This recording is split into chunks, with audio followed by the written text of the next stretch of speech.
Okay. അമ്മയില് ചേട്ടൻ member ആണോ? അമ്മയില് membership? അമ്മയില് മെമ്പറാണ്. അപ്പം നമ്മുടെ ഷമ്മി ചേട്ടനും അമ്മയും തമ്മിൽ അഭിപ്രായ വ്യത്യാസങ്ങളൊക്കെ ഉണ്ടായിട്ടുണ്ടല്ലോ. അപ്പൊ അത് ചേട്ടനെ ഏതെങ്കിലും തരത്തിൽ അഫക്ട് ചെയ്തിട്ടുണ്ടോ? അല്ല, എന്നെ അഫക്റ്റ് ചെയ്തിട്ടൊന്നുമില്ല. പക്ഷേ ആ സമയത്ത് ഞാനുണ്ടായിരുന്നു. പക്ഷേ ഞാനതിനകത്ത് എനിക്കൊന്നും പറയാനുള്ള ഒരു ഇതില്ല. കാര്യം അത് പുള്ളിയും അമ്മയും തമ്മിലുള്ള പ്രശ്നം മാത്രമാണ്. അപ്പോൾ അതുകൊണ്ട് ഞാൻ അന്നേരം ജോയിൻ ചെയ്തിട്ടേ ഉള്ളായിരുന്നു. അപ്പോൾ എനിക്കതിനകത്ത് ഇതിനകത്ത് എന്തൊക്കെയാണ് പ്രശ്നങ്ങളെന്നൊന്നും എനിക്കറിയില്ലായിരുന്നു. എനിക്ക് തോന്നുന്നു ഞാൻ ആദ്യമായിട്ട് പങ്കെടുത്ത മീറ്റിങ്ങിൽ വെച്ചിട്ടാണ് ഈ പ്രശ്നം തുടങ്ങുന്നത്. അതായത് അതിന് മുമ്പേ പ്രശ്നങ്ങളുണ്ട്. പുള്ളിയെ പുറത്താക്കുന്ന രീതിയിലേക്കുള്ള കാര്യങ്ങൾ വന്നത് ആ മീറ്റിങ്ങിൽ. അപ്പോൾ അതുകൊണ്ട് എനിക്ക് അതിൻ്റെ ബാക്കി കാര്യങ്ങളൊന്നും എനിക്ക് അറിയാത്തത് കൊണ്ട് എനിക്ക് അതിനെക്കുറിച്ചൊന്നും പറയാൻ പറ്റിയില്ല. പക്ഷേ ഇപ്പോൾ കഴിഞ്ഞ മീറ്റിങ്ങിൽ പറഞ്ഞ പോലെ ഇലക്ഷൻ സമയത്ത് ചില കാര്യങ്ങളൊക്കെ സംസാരിച്ചപ്പോൾ പല ആളുകളും പറഞ്ഞ കൂട്ടത്തിൽ ഈ പറഞ്ഞ പോലെ ഷംജേനെ പുറത്താക്കിയത് എന്തിനാണ് എന്നുള്ളൊരു ചോദ്യം മാത്രമാണ് എനിക്കും ചോദിക്കാനുള്ളത്. കാരണം പുള്ളിയെ പുറത്താക്കിയത് പുള്ളി മീഡിയയോട് അമ്മയെക്കുറിച്ച് മോശമായി സംസാരിച്ചു എന്നുള്ളതിൻ്റെ പേരിലാണ് പുറത്താക്കിയത്. പക്ഷേ ഞാനൊരിടത്തും കണ്ടിട്ടില്ല അദ്ദേഹം അമ്മ സംഘടനയെക്കുറിച്ച് മോശമായിട്ട് ഒരിടത്തും പറഞ്ഞതായിട്ട് ഞാൻ കണ്ടിട്ടില്ല. അത് അന്നുണ്ടായിരുന്നവരിങ്ങനെ പറഞ്ഞു, ഇങ്ങനെ അമ്മയെക്കുറിച്ച് മോശമായിട്ട് പറഞ്ഞു എന്ന് പറഞ്ഞിട്ട് പറയുന്നതല്ലാതെ അങ്ങനെ ഒരു മോശമായിട്ട് പറഞ്ഞതായിട്ട് ഒരിടത്തും കണ്ടില്ല. പക്ഷേ നേരെ മറിച്ച് ഇപ്പോഴും അമ്മയ്ക്ക് അപകീർത്തി ഉണ്ടാകുന്ന രീതിയിൽ പല ആളുകളും ഇപ്പോൾ ഈ ഇലക്ഷനുമായിട്ട് ബന്ധപ്പെട്ട് പല പ്രശ്നങ്ങളും സോഷ്യൽ മീഡിയയിൽ ചർച്ച ചെയ്തു.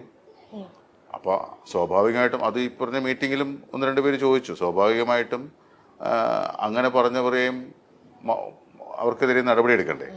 പക്ഷെ അവർക്കെതിരെ നടപടി എടുത്തിട്ടില്ല. അപ്പോൾ അങ്ങനെ വരുമ്പോൾ എൻ്റെ അഭിപ്രായത്തിൽ പുള്ളിക്കാരനെ തിരിച്ചു വിളിക്കണം എന്നുള്ള അഭിപ്രായമാണ് എനിക്കുള്ളത്. അത് ഇപ്പോഴത്തെ പുതിയ ഭരണസമിതി ഇനിഷ്യേറ്റീവ് എടുത്ത് സംസാരിച്ച് തിരിച്ചു വിളിക്കണം എന്നുള്ളതാണ് എൻ്റെ അഭിപ്രായം. ദിലീപേട്ടനൊക്കെ ഇങ്ങനെ ഇന്റർവ്യൂസിലൊക്കെ പറഞ്ഞ് നമ്മൾ കേൾക്കും. അതായത് ഇപ്പം ഒരു സിനിമ, ദിലീപേട്ടൻ അഭിനയിച്ച ഒരു സിനിമ, അതിനകത്ത് ദിലീപേട്ടന്റെ ക്യാരക്ടറിന് ദിലീപേട്ടൻ ഡബ് ചെയ്യും. പിന്നെ വേറെ ചെറിയ ചെറിയ ക്യാരക്ടേഴ്സ് ഉണ്ടെങ്കിൽ പുള്ളി ഇങ്ങനെ സൗണ്ട് മാറ്റി ക്യാരക്ടേഴ്സിനൊക്കെ കൊടുക്കും, സൗണ്ട് കൊടുക്കും എന്ന് പറയും. ചേട്ടൻ അങ്ങനെയൊക്കെ ചെയ്തിട്ടുണ്ടോ? അങ്ങനെ സൗണ്ട് മാറ്റി കൊടുത്തിട്ടുണ്ട്. പക്ഷെ അത് ഞാനൊരു ഡബിങ് ആർട്ടിസ്റ്റ് ആയതുകൊണ്ട് തന്നെ എനിക്ക് അങ്ങനെ ചെയ്യാനുള്ളൊരു ഇതില്ല. കാര്യം നമ്മൾ കൂടുതൽ ക്യാരക്ടേഴ്സ് ചെയ്യുമ്പോൾ നമ്മൾ ഒരു ക്യാരക്ടർ 1 അല്ലെങ്കിൽ 2 ചെയ്യാം. പക്ഷെ അതിൽ കൂടുതൽ ചെയ്യാന്ന് പറയുമ്പോഴേക്കും നമ്മൾ വേറെ 3-4 പേരുടെ ജോലിയല്ലേ കളയുന്നത്. അപ്പോൾ അതുകൊണ്ട് നമ്മൾ അങ്ങനെ ചെയ്യാറില്ല. പക്ഷേ എങ്കിലും ചിലപ്പോൾ നിവൃത്തിയില്ലാതെ വരുമ്പോൾ ആ പടം റിലീസ് ആവണമെങ്കിൽ അങ്ങനെ ചെയ്തേ പറ്റുള്ളൂ എന്നുള്ളത് കൊണ്ട് പൈസ വാങ്ങിക്കാതെ ഫ്രീ ആയിട്ട് ഞാൻ ഡബ് ചെയ്തതിനെ പൈസ മേടിച്ചില്ല. ഫ്രീ ആയിട്ട് ഞാൻ ഡബ് ചെയ്ത് കൊടുത്തിട്ടുണ്ട്. 5 പേർക്ക് ഡബ് ചെയ്തിട്ടുണ്ട്.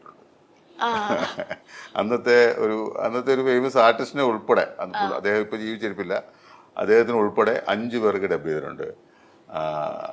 ഗോവിന്ദൻകുട്ടി തിരക്കിലാണ് എന്നാണ് സിനിമയുടെ പേര്.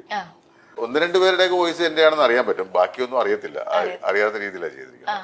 പക്ഷെ അതിലൊക്കെ രസം എന്ന് വെച്ചാൽ സീരിയലില് എൻ്റെ വോയിസ് ഞാൻ അഭിനയിച്ചിട്ട് നായകന് ഞാൻ ഡബ് ചെയ്യുന്നു, അതിനകത്ത് ഞാൻ അഭിനയിച്ചിട്ടുണ്ട്, എന്റെ വോയിസ് വേറെ ആൾ ഡബ് ചെയ്തിട്ടുണ്ട്. അങ്ങനെയൊക്കെ സംഭവിച്ചിട്ടുണ്ട്. തീർച്ചയായിട്ടും എനിക്ക് സ്വാഭാവികമായിട്ട് എന്റെ ശബ്ദം ഞാൻ കൊടുത്തില്ലെങ്കിൽ എനിക്ക് ഫീൽ ചെയ്തില്ലേ. പക്ഷെ ഇത് നിവൃത്തിയില്ല. കാരണം നായകന്റെ ശബ്ദം എന്റെയാണ്. അതുകൊണ്ട് ഞാൻ ഇത് നിർബന്ധിതനാകുവാണ് വേറൊരാള് ചെയ്യാനായിട്ട്. ചേട്ടന് വില്ലൻ ക്യാരക്ടേഴ്സ് ഒക്കെ ചെയ്യുമല്ലോ. അപ്പൊ ഇങ്ങനെ സീരിയൽസ് എന്ന് പറയുമ്പോൾ ഭയങ്കര ഒരു വൈഡ് സ്പ്രെഡ് ഓഡിയൻസ് ഉള്ള ഒരു മേഖലയാണ്. അതായത് നമ്മളെ കുറച്ച് കൂടുതൽ, അതായത് ഒരു സിനിമ ചെയ്യുമ്പോഴും ഒബ്വിയസ്ലി ആൾക്കാർ അറിയാം. പക്ഷെ സീരിയലിന് കുറച്ചും കൂടി അമ്മമാര് അല്ലെങ്കിൽ നമ്മൾ പുറത്തോട്ട് പോകുമ്പോൾ കുറച്ചും കൂടി ആൾക്കാർ വന്ന് നമ്മളോട് സംസാരിക്കാനായിട്ടുള്ള ഒരു സാധ്യതയുള്ള മേഖലയാണ്. അപ്പൊ ഈ വില്ലൻ ക്യാരക്ടർ ഒക്കെ ചെയ്യുമ്പോൾ ചേട്ടൻ എപ്പോഴെങ്കിലും ഒരു എക്സ്പീരിയൻസ് ഉണ്ടായിട്ടുണ്ടോ പുറത്തൊക്കെ പോകുമ്പോ? ഇഷ്ടംപോലെ ഉണ്ടായിരുന്നു. ആണോ? ഏറ്റവും എടുത്തു പറയുന്നത്, ഞാൻ പരസ്പരം എന്ന് പറയുന്ന സീരിയലിൽ വില്ലനായിട്ട് അഭിനയിച്ചു. SI ധനപാലൻ. അപ്പോൾ ഭയങ്കര ക്രൂരനായ ഒരു വില്ലനായ ഒരു പോലീസുകാരനായ ആ ദീപ്തിയെ ഒരുപാട് ദ്രോഹിക്കുന്ന. അപ്പോൾ അത് നടന്നുകൊണ്ടിരുന്ന സമയത്ത് ഞാൻ ഒരിക്കൽ ഓച്ചിറ പരബ്രഹ്മം ക്ഷേത്രമുണ്ട്, അവിടെ ഈ 12 വിളക്കെന്ന് പറയുന്ന ഒരു പരിപാടിയാണ്. അപ്പോൾ ഞാൻ അവിടെ ഭജന ഇരിക്കാനായിട്ട് പോകാറ്. ഞാനും എൻ്റെ വൈഫിന്റെ അമ്മയൊക്കെ അവിടെ സ്ഥിരമായിട്ട് ഇരിക്കുന്ന, എല്ലാ വർഷവും ഇരിക്കാറുണ്ട്. ഞാൻ പോയി ചിലപ്പോൾ 1-2 ദിവസമൊക്കെ ഇരിക്കാറുണ്ട്. അങ്ങനെ അവിടെ പോയി ഇരിക്കുമ്പോൾ തൊഴാനായിട്ട് പോയി. അവിടെ അമ്പലമില്ലല്ലോ, അവിടെ ആൽത്തറയിൽ ആൾക്കാരെല്ലാം ഒരുപാട് ജനമുണ്ട്. കാരണം നമുക്ക് ഒരാളെ മുട്ടാതെ നടക്കാൻ പറ്റില്ല, അത്രയ്ക്ക് ജനമാണ് അവിടെ. അപ്പം ഞാനിങ്ങനെ തൊഴുതുകൊണ്ട് നിൽക്കുമ്പോൾ ഞാൻ പെട്ടെന്ന് എന്നെ ആരോ വഴക്ക് പറയും. നോക്കിയപ്പോൾ ഒരു പ്രായമുള്ളൊരു അമ്മ, അവർ എൻ്റെ അടുത്ത് നിന്നിട്ട് എന്നെ വഴക്ക് പറയണം, എന്തൊക്കെയോ പറയാ വിളിച്ച്. ആ പെണ്ണിനെ ദ്രോഹിക്കുന്നത് നിനക്ക്, ദ്രോഹിച്ചിട്ട് ഇവിടെ വന്ന് പ്രാർത്ഥിച്ച് നിനക്ക് മോശം കിട്ടൂടാ, അങ്ങനെയാണോ ഇങ്ങനെയാണെന്ന് പറഞ്ഞ് എന്തൊക്കെയോ പറയുന്നു. ഞാൻ കണ്ണു തുറന്ന് നോക്കിയപ്പോൾ ഇവരിങ്ങനെ ഒന്ന് വഴക്ക് പറയാ.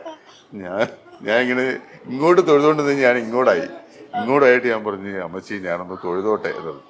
അവനെ നിന്നെ തൊഴാൻ സമ്മതിക്കുന്നില്ല, അടിക്കാനൊക്കെ വരും. ഞാൻ നോക്കുമ്പോ ഈ ചുറ്റുപാട് നിൽക്കുന്ന ആൾക്കാര് ചിരിച്ചോണ്ട് നിൽക്കുക. ഇവരാരും ഒന്ന് പിടിച്ചു മാറ്റുന്നു, ഒന്ന് ചുമ്മാ ഇരിക്കുക എന്ന് പറയുന്നില്ല. എല്ലാരും നോക്കി ചിരിച്ചു. കാരണം അവർക്കറിയാം ഇവരെന്തുകൊണ്ടാണ് പറയുന്നതെന്ന് അറിയാം. അവസാനം ഞാൻ അവരെ തൊഴുതിട്ട് ഞാൻ ഓടി, അല്ലെങ്കിൽ എന്നെ അടിക്കുമോ.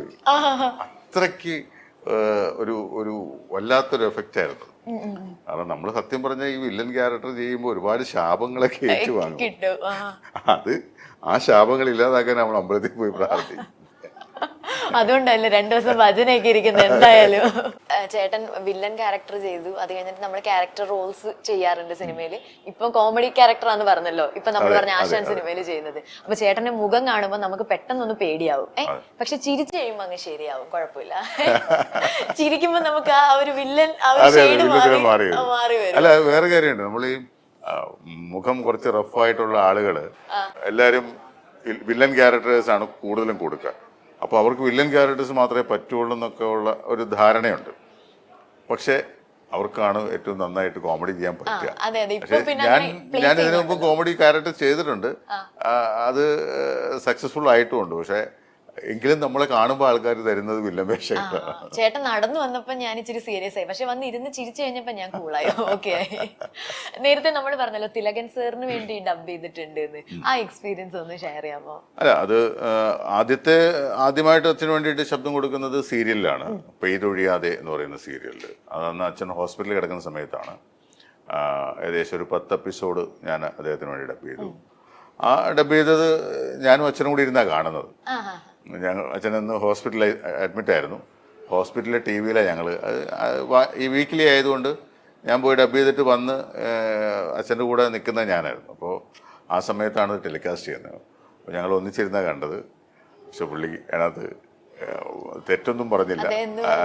അല്ല, പുള്ളി പറഞ്ഞു എന്തിനാ ആവശ്യമില്ലാത്തടത്ത് മൂളലിടണ്ട എന്ന് പറഞ്ഞിട്ടൊരു സംഭവം മാത്രമേ. കാരണം പുള്ളി അങ്ങനെ അധികം ആവശ്യമുള്ളിടത്ത് മാത്രമേ മൂളൽ ഇടാറുള്ളൂ, എല്ലാത്തിടത്തും മൂളൽ ഇടത്തില്ല. കാരണം ഫേസിൽ എക്സ്പ്രഷൻ ഉണ്ടെങ്കിൽ പിന്നെ മൂളും. പക്ഷെ അതിൻ്റെ പോസ്റ്റ് പ്രൊഡക്ഷൻ ഇരുന്ന ആൾക്കാർ, അതായത് എൻ്റെ സുഹൃത്ത് തന്നെയാണ് ബോബൻ സാമുവൽ എന്ന് പറഞ്ഞ ഇപ്പോഴത്തെ സംവിധായകൻ. അദ്ദേഹമാണ് എൻ്റെ അടുത്ത് പറഞ്ഞൊരു അവിടെ ഒരു മൂളൽ ഇട്ടേക്ക്. ഞാൻ പറഞ്ഞു വേണ്ട, ഇല്ല കുഴപ്പമില്ല, നമുക്കത് മിക്സിങ്ങിൽ കളയാം എന്നും പറഞ്ഞ് ഇട്ടതാ. പക്ഷെ അത് പുള്ളിയായി വെച്ച് വിട്ട് ഇത് കറക്റ്റായിട്ട് അച്ഛൻ അത് തന്നെ പിടിച്ചു. അപ്പം അങ്ങനെ ഒരു ഇത് മാത്രമേ പറഞ്ഞുള്ളൂ. പിന്നെ ഉള്ളത് അച്ഛൻ മരിച്ചതിന് ശേഷമാണ് 3 സിനിമ ചെയ്തത്. ഒന്ന് സീനൊന്ന് നമ്മുടെ വീട് എന്ന് പറഞ്ഞാൽ അച്ഛൻ അവസാനമായിട്ട് അഭിനയിച്ച സിനിമയും, പിന്നെ ഓഗസ്റ്റ് ക്ലബ് എന്ന് പറയുന്ന മുരളി ഗോപി റിമ കല്ലിങ്ങിലൊക്കെ അഭിനയിച്ച ഒരു സിനിമയുണ്ട്. അതിൽ ഞാൻ അദ്ദേഹത്തിന് വേണ്ടിയിട്ടൊരു പാട്ടും പാടിയിട്ടുണ്ട്. അച്ഛൻ പാടുന്ന പാട്ട് ഞാൻ പാടിയത്. പിന്നെ ഒരു തമിഴ് സിനിമ പുഴുതി എന്നാണ് പേര്. അതിൽ അച്ഛൻ അഭിനയിച്ച്, അച്ഛൻ മരിച്ചതിന് ശേഷമായിരുന്നു അതിൻ്റെ പോസ്റ്റ് പ്രൊഡക്ഷൻ വർക്കൊക്കെ ചെയ്തത്. അങ്ങനെ തമിഴും ചെയ്തു. അങ്ങനെ 3 സിനിമ അച്ഛന് വേണ്ടിയിട്ട് ഡബ് ചെയ്തു. അതിൽ ഓഗസ്റ്റ് ക്ലബ്ബ് എനിക്ക് ഭയങ്കര ഇഷ്ടപ്പെട്ടതാണ്. ഈ പാട്ടുമൊക്കെ പാടി അങ്ങനെ ഒരു രസകരമായിട്ട് പോകാൻ.